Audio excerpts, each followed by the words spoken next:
O arranque do Mundial Feminino de Futebol na semana passada trouxe para campo a questão da desigualdade de género no desporto. Apesar dos avanços nos direitos das mulheres atletas, o gap salarial continua a ser um desafio. On est dans des inégalités salariales qui sont énormes. Le salaire moyen d'une joueuse de WNBA était 110 fois moins élevé qu'un collègue masculin de NBA. Voilà, on a un petit aperçu des inégalités. From the players that we surveyed, which were 362 players across 6 continents across the world, who played in the World Cup qualification pathways for the World Cup 2023, there were huge disparities within the wages that players received to compete for their national team. 29% of players were not paid at all for this competition.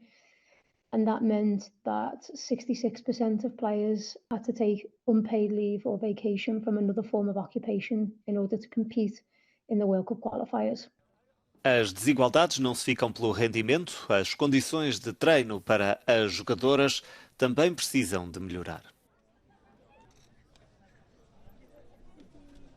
Nous, les femmes, on récolte souvent les miettes qui restent chez les garçons. Tous les équipements qui restent chez les garçons et qui sont par exemple trop grands ou trop petits chez les garçons, bah, c'est ce que nous, on va récupérer. Donc typiquement, moi j'ai des copines qui jouaient au FC Nantes il y a pas si longtemps que ça et qui récupéraient les chaussettes en taille 43 qui restaient chez les garçons.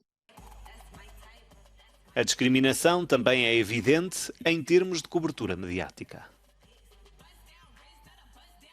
On est quand même face à des inégalités énormes entre la diffusion du sport au féminin et du sport au masculin, alors qu'on voit qu'il y a des études qui montrent qu'il y a un intérêt des téléspectateurs et des téléspectatrices, et que quand les chaînes finalement diffusent et prennent ce risque financier et aussi en termes d'audience, elles ont des résultats. A discriminação pública começa na esfera privada, com preconceitos, estereótipos e comentários sexistas.